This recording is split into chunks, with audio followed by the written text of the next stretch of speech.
सर्वभूतस्थितं यो मा भजत्येक त्वमास्थित सर्वथा वर्तमानोऽपि स योगी मयी वर्तते.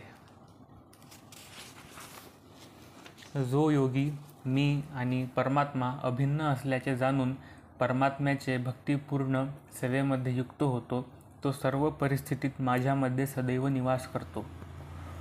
तात्पर्य: परमात्म्यावर ध्यान करीत असलेला योगी आपल्या अंतर्यामी श्रीकृष्णांचे विस्तारित रूप असलेल्या चतुर्भुज शंख चक्र गदा पद्मधारी श्री विष्णूंना पाहत असतो. योगी व्यक्तीने जाणले पाहिजे की श्री विष्णू आणि श्रीकृष्ण हे अभिन्न आहेत. या परमात्मा रूपामध्ये श्रीकृष्णच प्रत्येकाच्या हृदयामध्ये निवास करतात. शिवाय असंख्य जीवाच्या हृदयात स्थित असणाऱ्या असंख्य परमात्म्यामध्ये कोणताही भेद नाही. तसेच श्रीकृष्णांच्या दिव्य प्रेममय सेवेमध्ये सदैव युक्त असलेल्या कृष्ण भावनाभावित व्यक्तीमध्ये आणि परमात्म्यावर ध्यान करण्यात मग्न असलेल्या परिपूर्ण योगी व्यक्तीमध्येही मुळीच भेद नाही. कृष्ण भावनाभावित योगी भौतिक जगतात असताना जरी विविध कर्मांमध्ये गुंतला असला तरी तो श्रीकृष्णांमध्येच सदैव स्थित असतो. याला श्रील रूप गोस्वामींच्या भक्तिरसामृत सिंधू मध्ये पुष्टी देण्यात आली आहे.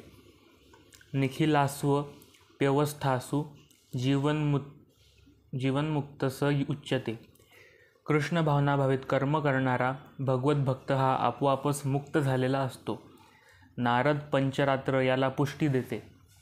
दिक्काला ध्यनश्चिंते कृष्णे चेतो विधाय च तन्मयो भवती क्षिप्रम जीवो ब्रह्मणी योजयेत.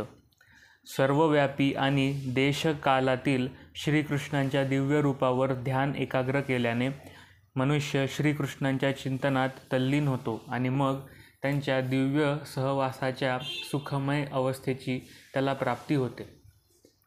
कृष्ण भावना म्हणजे योगाभ्यासातील परमोच्च समाधिस्थ अवस्था होय.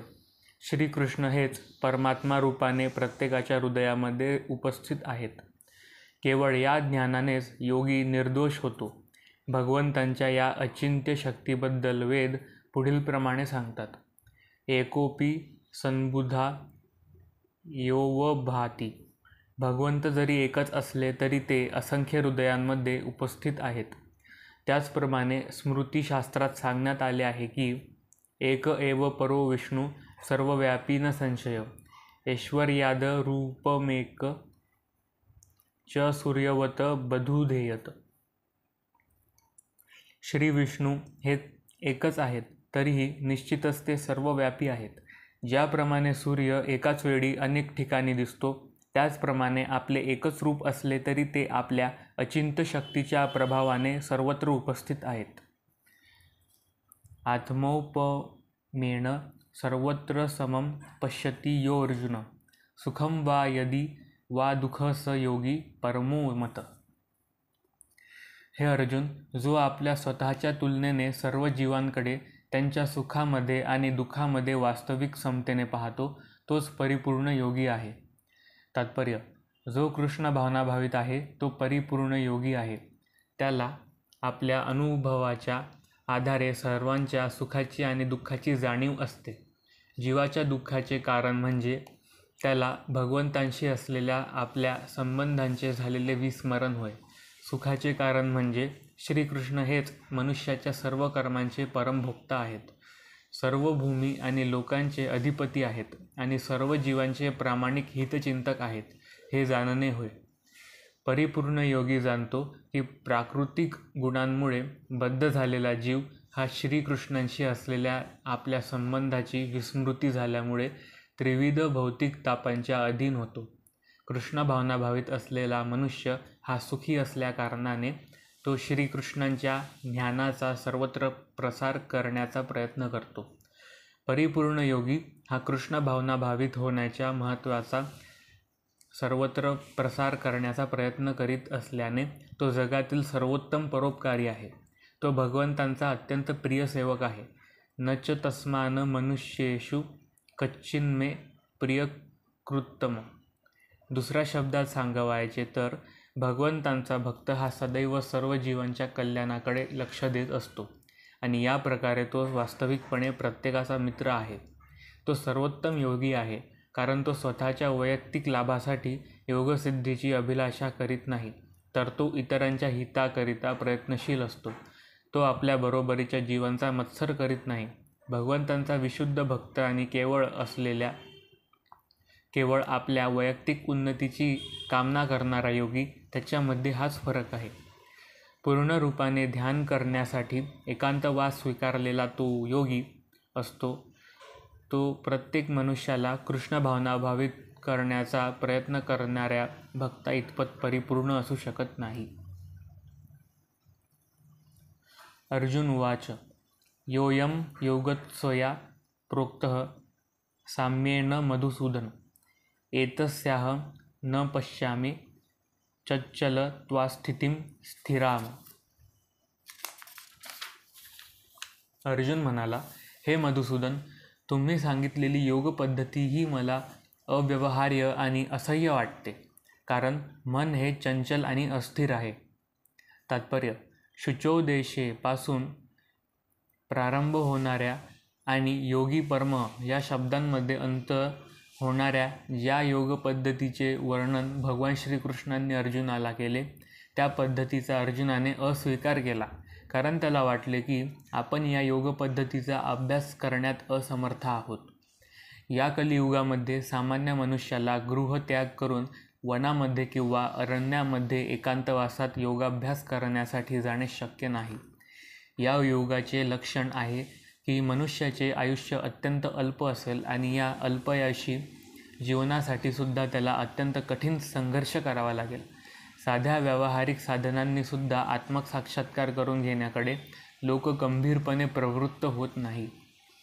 तर मग या ठिकाणी योग पद्धतीबद्दल तर बोलायलाच नको, कारण या योग पद्धतीत जीवनविधी, आसनस्थ होण्याची पद्धत, स्थानाची निवड आणि भौतिक कार्यापासून मनाला अनासक्त करणे इत्यादी गोष्टी नियंत्रित कराव्या लागतात.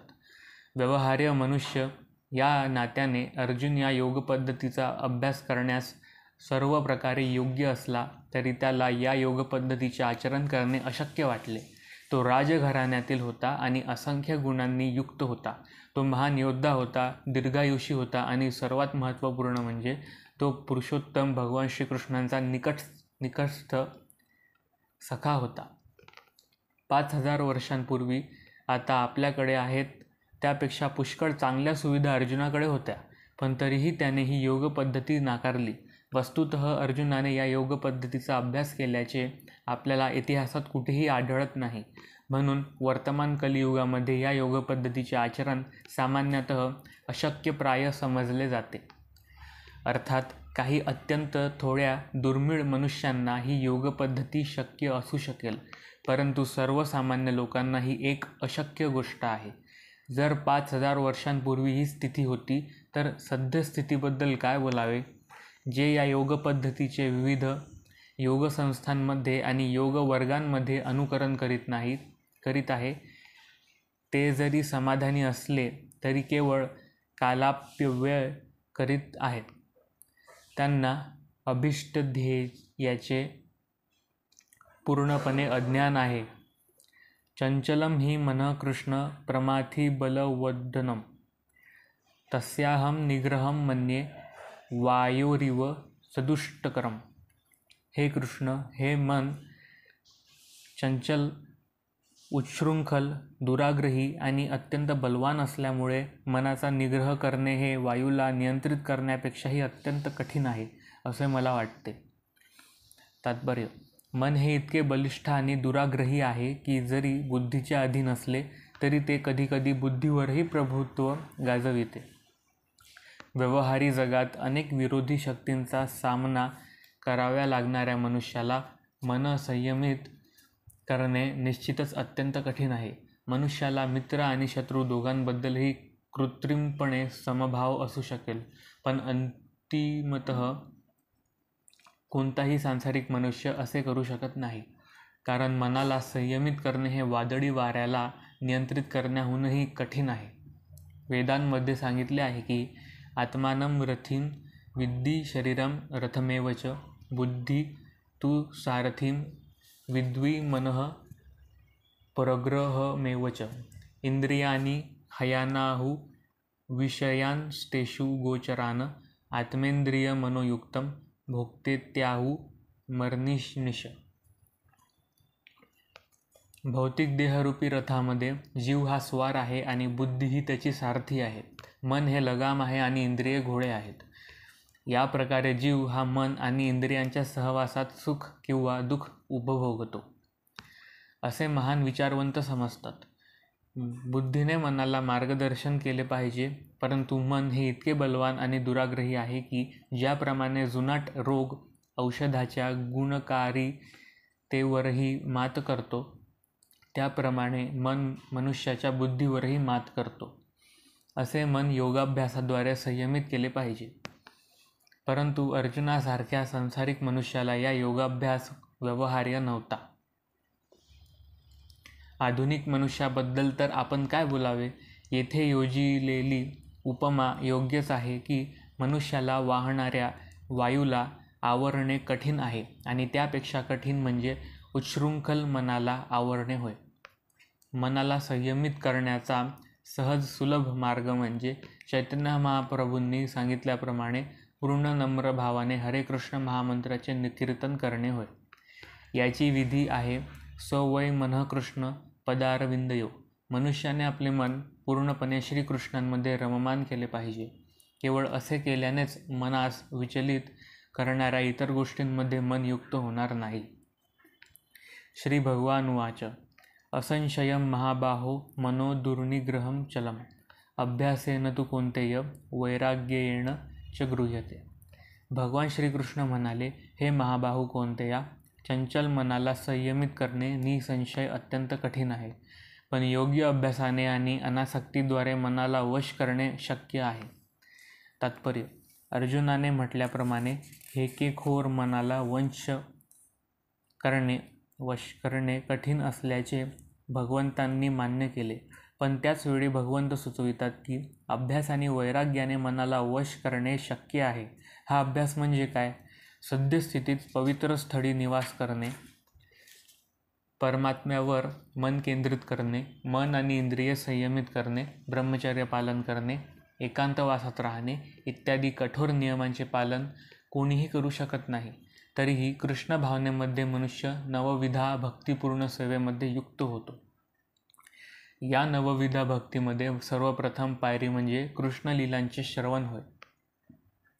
मनाला सर्व कल्मशांपासून शुद्ध करण्याचे हे दिव्य आणि प्रभावी माध्यम आहे. मनुष्य कृष्णलीलांचे जितके अधिक श्रवण करतो तितका तो अधिक प्रबुद्ध होतो आणि मनाला श्रीकृष्णांपासून दूर नेणाऱ्या सर्व गोष्टींपासून अनासक्त होतो. ज्या कार्यामुळे भगवत भक्ती होत नाही अशा कार्यांपासून मनाला विरक्त केल्याने वैराग्याचे शिक्षण सहजपणे प्राप्त होतो.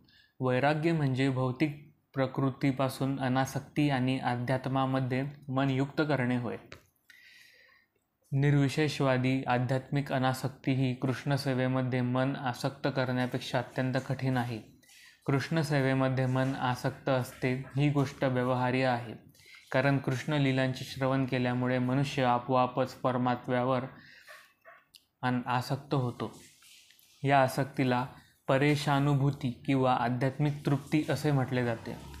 ज्याप्रमाणे भुकेल्या मनुष्याला अन्नाचा प्रत्येक घास खाल्ल्यावर समाधान प्राप्त होत असते, भुकेला असताना मनुष्य जितके अधिक खातो तितका तो समाधानी होतो, तितकीच शक्ती त्याला प्राप्त होते. त्याचप्रमाणे भक्तिपूर्ण सेवा केल्याने मनुष्याला दिव्य समाधान प्राप्त होते, कारण त्याचे मन भौतिक विषयांपासून अनासक्त होते. हे कुशल उपचार आणि योग्य पथ्य किंवा आहार यामुळे होणाऱ्या रोगनिवारणाप्रमाणे आहे. म्हणून भगवान श्रीकृष्णांच्या दिव्य लीलांचे श्रवण करणे हा उत्तम मनासाठी केलेला कुशल उपचार आहे आणि कृष्णप्रसाद ग्रहण करणे हा रोग्यासाठी योग्य असे पथ्य आहे. हा उपचार म्हणजेच कृष्ण भावनेची पद्धती आहे. असंयतात्मना योगो दुष्प्रापम इति मे मती वश्यात्मना तु यतया शक्यो वाप्तुमुपायतः. ज्याचे मन उच्छृंखल आहे त्याला आत्मसाक्षात्कार होणे कठीण आहे, परंतु ज्याचे मन संयमित आहे आणि जो योग्य साधनांद्वारे प्रयत्न करतो त्याला निश्चितच यशाची शाश्वती आहे, असे माझे मत आहे. तात्पर्य: भगवंत सांगतात की मनाला भौतिक कार्यांपासून अनासक्त करण्यासाठी जो मनुष्य योग्य उपचारांचा स्वीकार करीत नाही तो कदाचितच आत्मसाक्षात्कारामध्ये यशप्राप्ती करू शकतो. योगाभ्यासाचा प्रयत्न करताना मनाला भौतिक सुखोपभोगामध्ये रत करणे म्हणजे वरून पाणी ओतताना अग्नी पेटविण्याचा प्रयत्न केल्याप्रमाणे आहे. मानसिक संयमन शिवाय योगाभ्यास म्हणजे केवळ कालाप्यव्यय होय. योगाचा असा हा देखावा भौतिकदृष्ट्या लाभदायक असू शकेल, परंतु आध्यात्मिक साक्षात्काराच्या दृष्टीने पाहिल्यास तसा योगाभ्यास व्यर्थ आहे. म्हणून मनुष्याने आपले मन निरंतर भगवंतांच्या दिव्य प्रेममयी सेवेमध्ये संलग्न करून त्याला संयमित केले पाहिजे. जोपर्यंत मन कृष्ण भावनेमध्ये युक्त होत नाही तोपर्यंत ते स्थिर आणि संयमित होऊ शकत नाही. कृष्ण भावनाभावित मनुष्य हा सहजपणे विशेष असे प्रयास न करताच योगाभ्यासाचे फळ प्राप्त करतो, परंतु योगाभ्यासक कृष्ण भावनाभावित झाल्याशिवाय यशप्राप्ती करू शकत नाही. अर्जुन उवाच: अयतिः श्रद्धयोपेतो योगाच्च लीतमानस अप्राप्य योगसंसिद्धी कां गती कृष्ण गच्छति. अर्जुन म्हणाला, हे कृष्ण, जो आरंभी आत्मसाक्षात्काराच्या मार्गाचा श्रद्धेने स्वीकार करतो, परंतु नंतर सांसारिक आसक्तीमुळे मार्गभ्रष्ट होतो आणि यामुळे सिद्धयोगी प्राप्त करू शकत नाही, अशा अयशस्वी योग्याला कोणती गती प्राप्त होते? तात्पर्य: योगाच्या किंवा आत्मसाक्षात्काराच्या मार्गाचे वर्णन भगवद्गीतेत करण्यात आले आहे. जीव म्हणजे हे भौतिक शरीर नाही, तर जीव हा शरीरापासून भिन्न आहे आणि सच्चिदानंद जीवनामध्ये तो सुखी होऊ शकतो. हे ज्ञान म्हणजे आत्मसाक्षात्काराचे मूळ तत्व आहे. सच्चिदानंद जीवन हे शरीर आणि मन या दोहोंपलीकडे आहे. आत्मसाक्षात्काराची प्राप्ती ही ज्ञानमार्ग अष्टांग योगाचा अभ्यास किंवा भक्तियोगाद्वारे होते. या प्रत्येक पद्धतीमध्ये मनुष्याला जीवाचे वैधानिक स्वरूप, त्याचा भगवंतांशी असणारा संबंध आणि ज्या क्रियांद्वारे भगवंतांशी तुटलेला संबंध पुनर्स्थापित होऊ शकेल आणि कृष्ण भावनेच्या परमोच्च परिपूर्ण स्तराची प्राप्ती होऊ शकेल, अशा क्रियांचा साक्षात्कार झाला पाहिजे. उपर्युक्त तीनपैकी कोणत्याही पद्धतीचा अवलंब केल्यास मनुष्याला यथाकाल निश्चितपणे परमलक्ष्याची प्राप्ती होते. भगवंतांनी दुसऱ्या अध्यायात सांगितले आहे की या दिव्य मार्गावर अल्पशी प्रगती केल्यानेही मनुष्याला मोक्षप्राप्ती होऊ शकते. 3 मार्गांपैकी भक्तियोग हा विशेष करून या युगासाठी योग्य आहे, कारण भगवत साक्षात्काराचा हा अत्यंत सहज सुलभ मार्ग आहे.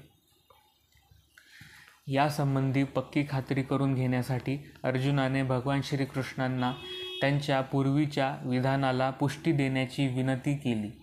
आत्मसाक्षात्काराच्या मार्गाचा स्वीकार मनुष्य प्रामाणिकपणे करील, परंतु या युगासाठी ज्ञानमार्ग आणि अष्टांग योग हे मार्ग अनुसरण्यास अत्यंत कठीण आहे. म्हणून निरंतर प्रयत्न करूनही अनेक कारणास्तव मनुष्य अपयशी ठरू शकेल. सर्वप्रथम मार्गाचा अवलंब करण्याइतपत मनुष्य प्रामाणिक नसेल. दिव्य मार्गाचे अनुसरण करणे म्हणजे मायाशक्तीशी युद्ध पुकारणे होय. यास्तव जेव्हा मनुष्य मायाशक्तीच्या तावडीतून सुटण्याचा प्रयत्न करतो तेव्हा मायाशक्ती ही विविध प्रलोभनांद्वारे साधकाचा पराभव करण्याचा प्रयत्न करते. भौतिक शक्तीच्या गुणांमध्ये बद्ध जीव हा पूर्वीच मोहित झालेला असतो आणि दिव्य साधना करतेवेळीसुद्धा जीव पुन्हा मोहित होण्याची पावलोपावली शक्यता असते. यालाच योगाचलित मानस अर्थात दिव्य मार्गावरून भ्रष्ट होणे होय असे म्हणतात. आत्मसाक्षात्काराच्या मार्गावरून भ्रष्ट होण्याचे काय परिणाम होतात हे जाणून घेण्याबद्दल अर्जुन जिज्ञासू आहे. कच्चिन्नो भयवी भ्रष्टाश्चिन्ना भ्रमिव नश्यति अप्रतिष्ठो महाबाहो विमूढो ब्रह्मण पथि. हे महाबाहो अर्जुन, हे महाबाहो कृष्ण, ब्रह्मप्राप्तीच्या मार्गावरून भ्रष्ट झालेला असा हा मनुष्य आध्यात्मिक आणि भौतिक यशोमार्गावरून कोणत्याही दिशेला स्थित नसलेल्या छिन्नविछिन्न ढगाप्रमाणे पतित होऊन भ्रष्ट तर होत नाही ना. तात्पर्य: उन्नतीचे दोन मार्ग आहेत. जे भौतिकवादी आहेत त्यांना अध्यात्मामध्ये मुळीच रुची नसते, म्हणून ते आर्थिक विकासाद्वारे भौतिक प्रगती करण्यास उत्सुक असतात किंवा सकाम कर्माद्वारे उच्चतर लोकांची प्राप्ती करण्यास उत्सुक असतात.